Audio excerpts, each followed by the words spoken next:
Okay, so I did a thing.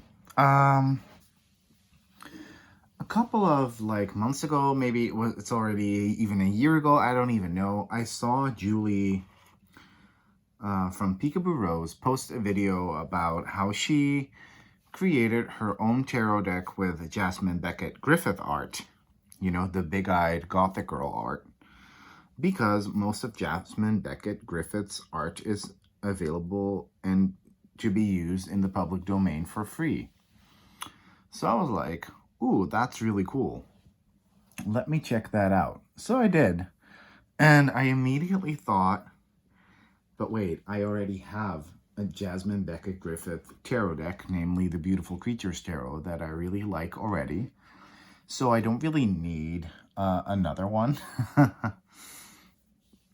And then a couple of months ago, we did a live and we had a lot of fun and we kind of talked about it a little bit. And, you know, this one afternoon, a couple weeks ago, I was a little bit bored. And I was like, you know what I'm going to do? I felt like I wanted to like hyper focus on something for like a couple of afternoons. I'm going to not look at Julie's video again because I want to be completely uninfluenced. And I'm gonna just gonna make my own. So I did. I downloaded hundreds of images from her website. Some of which I already immediately knew which I was going to use it for. Some of which I was a little bit unclear about still. However, I knew that I wanted to do this. So I think I downloaded like 300 images. And, you know, I had to, you know, kind of turn those into, you know, slim those down to 78. Then I found out that with the card format I had chosen, which is very big, 3.5 by 5 inch Oracle card size, I could order a 84 card deck for the same price as a 78 card deck. So it's like, ooh, those couple cards that I was kind of bummed out and I couldn't really choose art for, I could make extra cards for that. So today I'm just going to show you guys what I did and what it looks like. This is not going to be for sale. Julie put it on her Make Playing Cards if you want to buy hers. This one's just for me, y'all. And I honestly would encourage you to do the same. Because it's so much fun to... Like, I always say that I feel like everyone should be creating their own decks. And, you know, some of us aren't that good at drawing or aren't artists or are a bit insecure. So curating a deck of your own from art you like in a legal manner is so cool to do. This was so much fun to do. And I just want to walk you through all the cards and the choices and why I chose this art. Like I said, I had seen Julie's video about this. That may have, a long time ago, that may have unconsciously influenced me. So there may be some cards where she and I chose the same art. I think that's completely fine. I don't see any problem with that. I'm not competing with her. I just thought it was a fun process for me to do. And then there were also some pieces of artwork on her site that were clearly made for a tarot deck, but they never got used.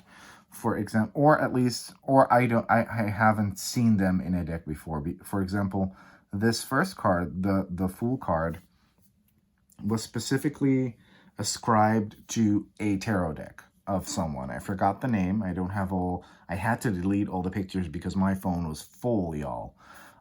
However, so this was designed for a tarot deck. I think it's really cute. Totally giving me that Fool energy. Without, instead of the dog, we have a little cat. We have the little knapsack here. So yeah, I feel like it's really cute. Also, the backs. I love the backs, guys. And yes, I have this printed on 320 GSM aluminum cardstock, which is really cool. This never used to be an option at Make Playing Cards, and now it is. So that's just amazing.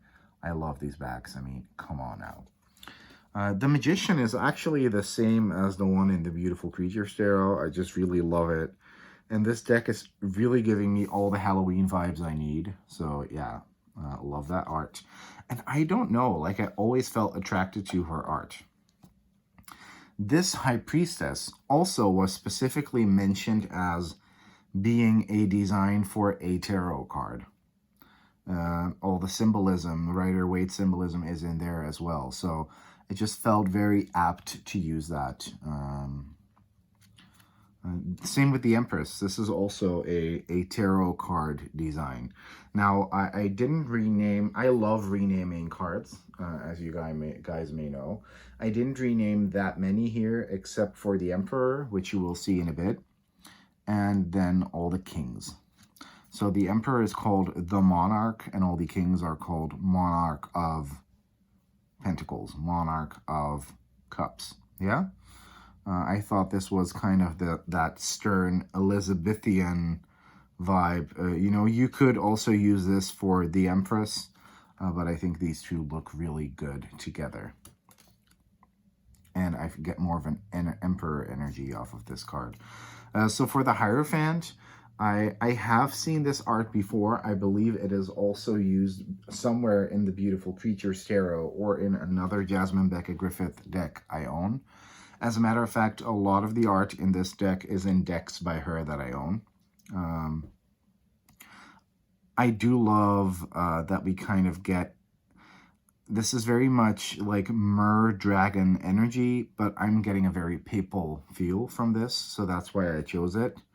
But, you know, if I'm not in the mood for that Christian reference, I also found this lovely piece of artwork, which I just simply adore. The sad little girl with that, with the stone gargoyle wing. She's ancient, probably, and she has this gorgeous key dangling from her neck, and that made me go, ooh, that's kind of Hierophant energy there. So yeah, I love that as well. So I can choose which Hierophant I vibe with. For the lovers, we get this gorgeous Beauty and the Beast illustration, which I just think is stunning. For the Chariot, we get this fierce chick on a horse. I think I have this imagery in her the Lucy Cavendish vampire deck, but I think it's very apt for a Chariot. Strength. It was quite difficult to find one that matched. I believe this is the same card, the same strength as in the Beautiful Creatures deck. I do happen to love it, though. And it was quite difficult because a lot of Jasmine's art is actually not in perfect Oracle card shape. So I did have to, like, crop and, you know, like, kind of reframe some of the art. The Hermit is definitely an piece of art from a Lucy Cavendish deck. I think the Oracle of Shadows and Light. I happen to love that art, and I do love that we get the lantern here and that feeling of solitude. So I think that's great. For the Wheel of Fortune, I chose this Cinderella imagery because it has that Wheel of Fortune in the form of the clock, but it's also, I feel like Cinderella is very much about trusting the process, letting go. Are we the ones turning the wheel, or is the wheel being turned for us? Very much that sense. I love that we get this little mouse here and the glass slipper and the pumpkin. So adorable. Justice was a difficult one. I love this piece of art. I have seen it somewhere before. I don't remember where. But when I think of Justice, I very often, this could have also been a Temperance card, in my opinion. But when I think of Justice, I very often think about the balance between light and dark, the right and the wrong, things being weighed, you know, and we very much see that right here.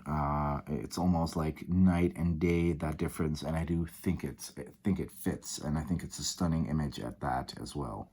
There were some other possible options for me that I did try, but I kept coming back to this, even though this may not have been the perfect Justice card symbol-wise, but I just kept coming back to it, and then I was like, oh yeah, who am I making this for again? Oh yeah, for me, so it needs to be what I want it to be.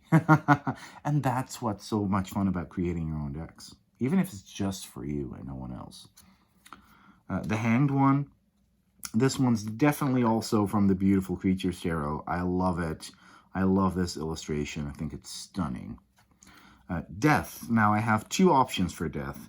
This is actually the second option. They're not all perfectly in order. But I do love this. I think it's fierce as hell. And then I also had this version of Death, which is a little bit darker even, with almost classical style paintings at the bottom, where we literally see that Grim Reaper trying to kiss someone.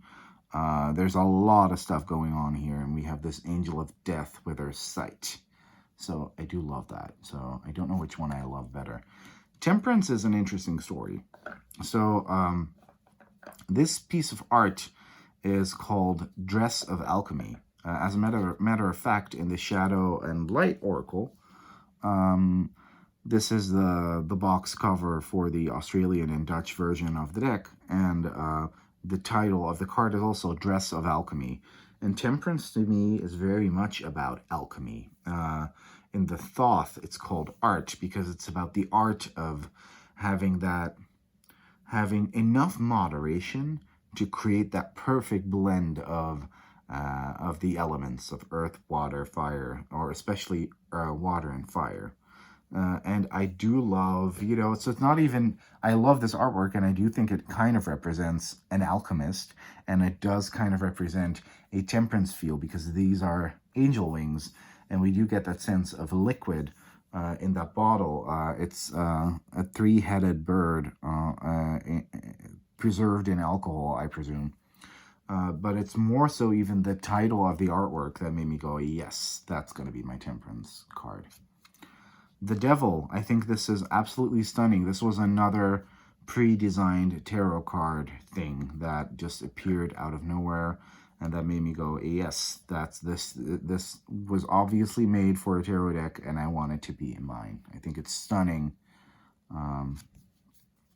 The Tower is also, this is the box cover for the American version of the Shadows and Light Oracle. I love this. There was never really an image of an actual tower crumbling in her back catalog. So I thought, I do love this art, and this will be a perfect tower for me. So because of all the thunder and lightning going on. The Star, oh man, this is stunning. So this is another pre-designed tarot card on her site, and I wonder why they were made. Like, maybe she was kind of working on a deck of her own, because there is, like I said, there is the Beautiful Creatures tarot deck, but that's not really her own. It was just her art that was commissioned.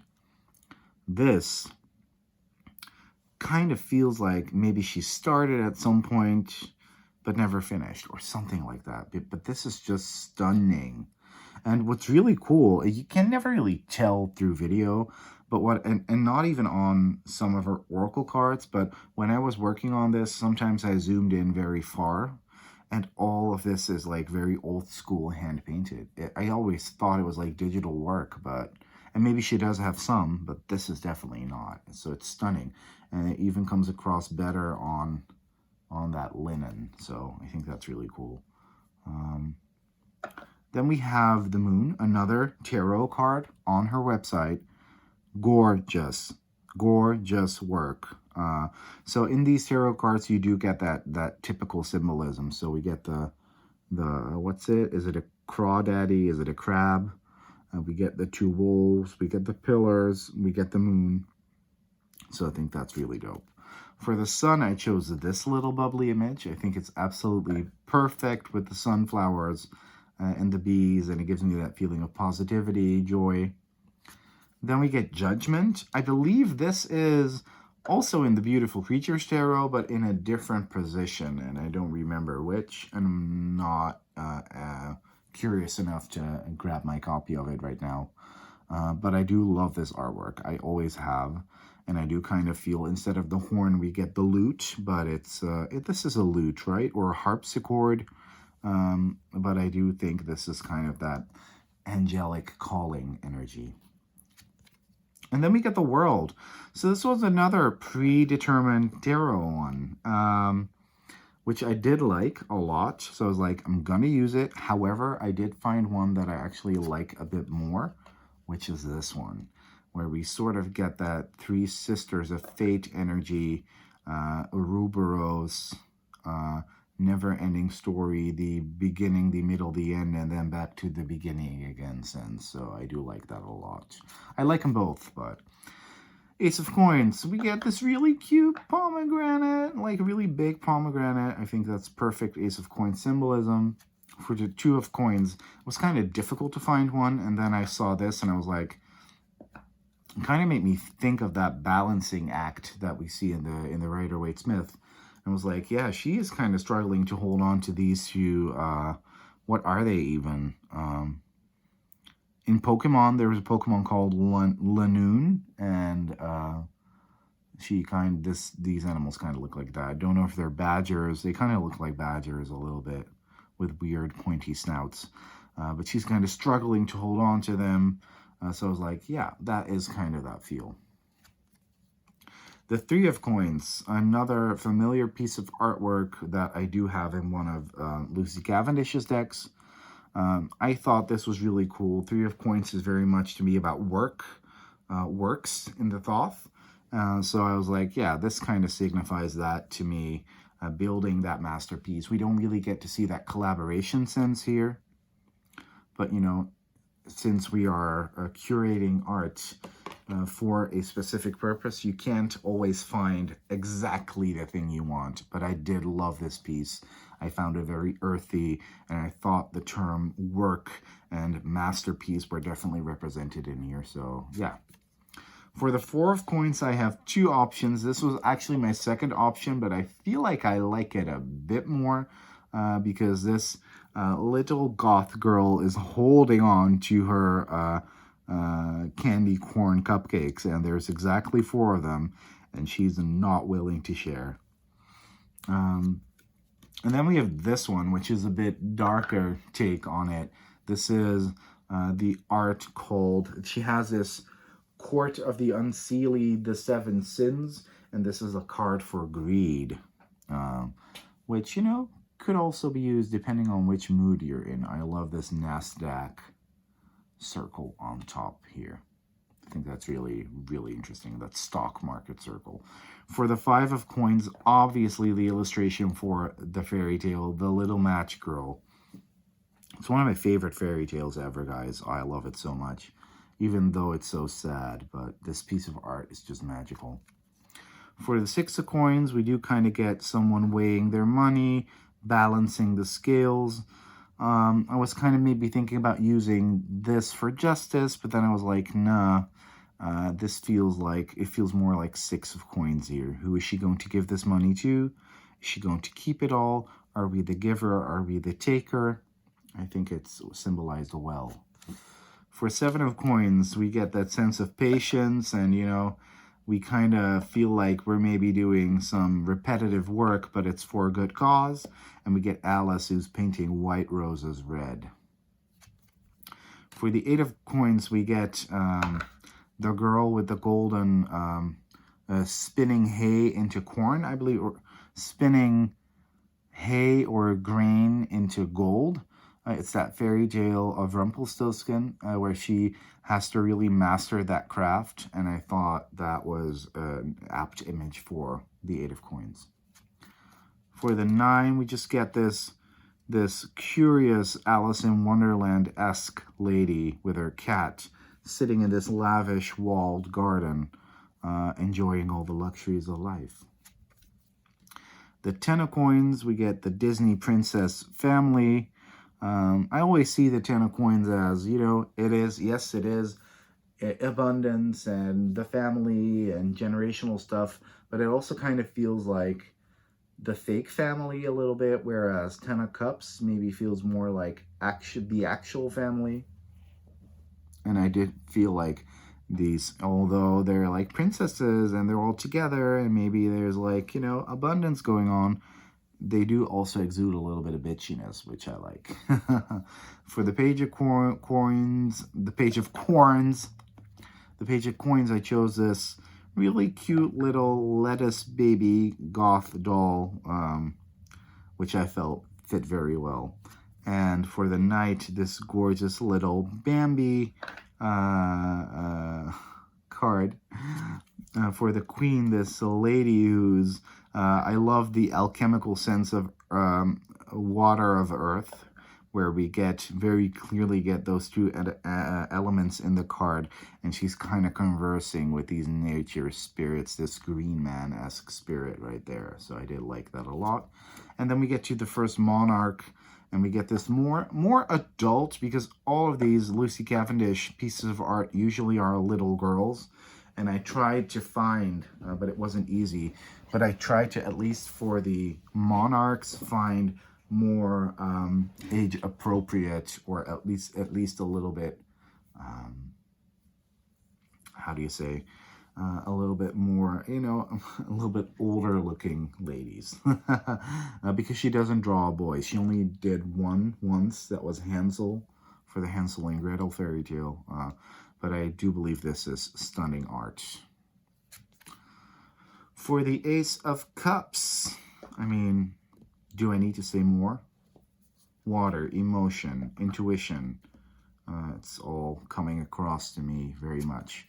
For the Two of Cups, oh, these two hearts with the two sweet dragonlings. I love it. Oh, so cute. Three of Cups, they are having a party. They look kind of dead inside, but they're definitely having a party. So, yeah, duh, had to choose that. I love that little skeleton, by the way. It's so cute, that skeleton kid. For the Four of Cups, we get this mermaid that's bored out of her mind. She's kind of meditating. She's kind of chilling. I don't think she has a clue about what's going on around her. So, yeah. Five of Cups. Give yourself some space to grieve, but not too long, or else there's going to be two skeletons right there. So, but I did think this was lovely art. The Six of Cups, you know, finding joy in nostalgia. Also maybe a bit too much sometimes, but kind of that sense of escapism. Love that in this imagery. For the Seven of Cups, I have two options. This was a difficult one, y'all. So Seven of Cups to me is very much about choices and about illusion. Which cup is real, which cup contains real emotion, which cup is fake. So this Rapunzel fairy tale vignette that I found kind of symbolizes that for me, where she lowers her hair, where the mom, or the evil stepmom, lowers Rapunzel's hair and lures in the prince, and, you know, then makes the prince blind, so the prince didn't really, like, see through the illusion, and didn't really, like, I always found this very weird about this fairy tale from a very young age, and I always asked this to my mom as well. If the prince and Rapunzel were so in love, wouldn't the prince have noticed that the witch's voice was different, and that the way Rapunzel threw down her hair was done in a different way than normal? Wouldn't that have been, you know? No, it probably wasn't true love. It probably was just a fling, you know? So, just a little of me. But then I also wanted to have a version with the Cheshire Cat, who is very much about what is real, what is fake, what is an illusion, how do you really feel about it? You know, the Cheshire Cat that makes you think about stuff like that. For the Eight of Cups, I found this really cool gator girl who's obviously kind of sad that she's leaving her home with her gator, but she's moving on to better places. For the Nine of Cups, we get this chick pouring a glass of champagne because, you know, she's very content, although you can't see it by the look on her face. And for the Ten of Cups, we have the real family. I mean, yes, this maybe does have a more Pentacles feel, but it also has a family feel and a feeling of a total sense of happiness about all of these little animals and creatures being together. And there is water in it in the background, so I love this picture for that. Then we have the page. We get the Knight, which is her interpretation of a scene in Midsummer Night's Dream. Then we have the Queen. Love that art. And the Monarch. Yeah, I think this is really, really cool as well. Really cool art. Then we're off to the wands. I mean, the Ace of Wands. This is a Christmas illustration. I just thought it was very apt to be used for, you know, fire energy. Ace of Wands, one candle. Love it. For the Two of Wands, we kind of see this hula girl sitting between these two totems, and she's definitely making plans to venture out into the world. So I do love that. For the Three of Wands, we get this, you know, that classic scene of these boats, like, departing. This girl is going on her merry way, so I do like that. For the Four of Wands, we get that kind of that sense of being invited back home, celebration. There's lots of details in this, by the way. Really cute. This is also from the Shadow and Light Oracle, by the way. For the Five of Wands, we get that sense of battle, a bit more extreme than the playful Pamela Coleman Smith way, but I thought this was really, really cool. This is another one of her Unseelie Court series for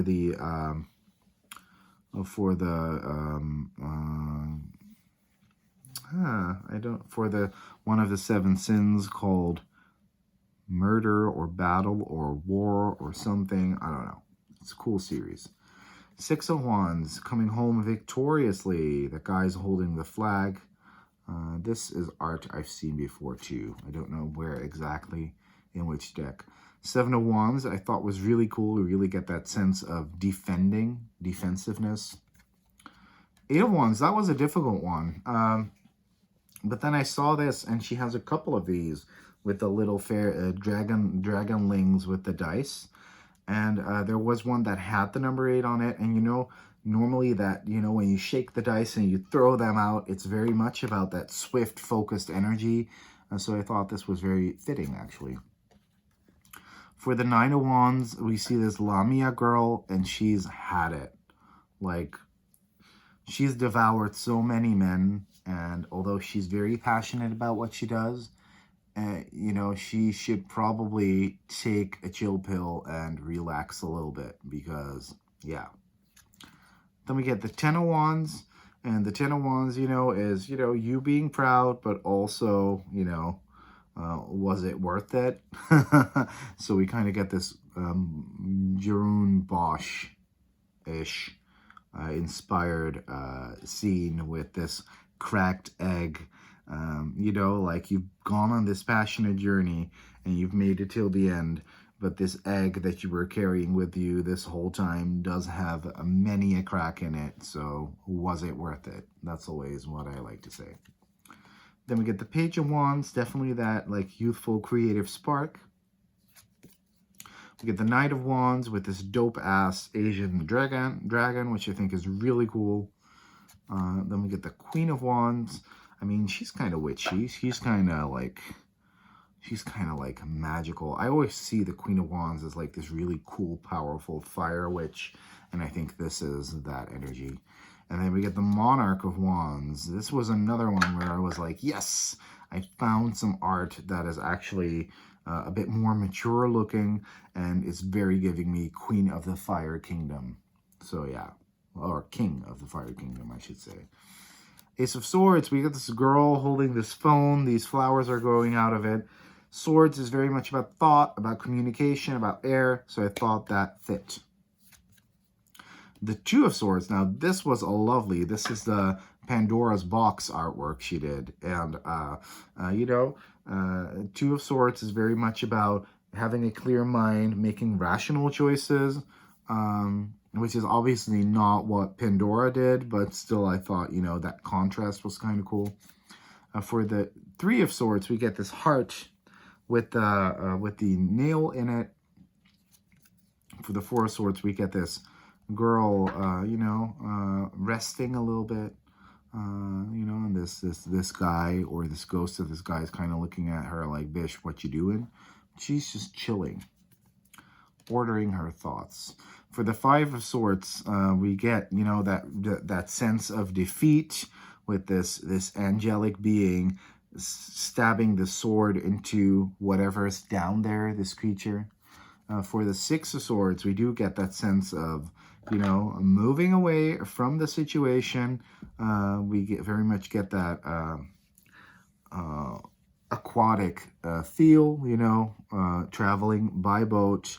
There's a boat here. We're moving on. We're focused on a new future. Seven of Swords, where we reclaim our intellectual property, and we get this girl in this post-apocalyptic setting where she's taking whatever she needs and probably taking back what was hers to begin with. So, but you know, that factory back there, you know, probably stole a bunch of resources, and you know, she's like, no, those resources are mine. I'm taking them back. Eight of Swords, we kind of get that trapped in your own thoughts. And I found this picture, which is in a deck, I believe the Vampire deck. But this is actually an illustration of Miss Havisham from Great Expectations. And if we are talking about someone who was stuck in her own thoughts, stuck in her own thinking patterns, stuck in the past even, this could have also been a great Six of Cups, also a great Eight of Swords. That was totally, that was what Miss Havisham was.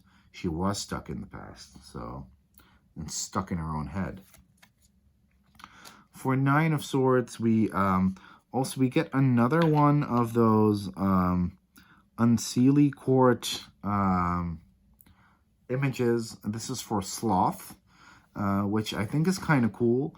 But this imagery we're seeing right here, so this girl is asleep, but we see these nightmarish hellscapes around her, so she's not sound asleep at all.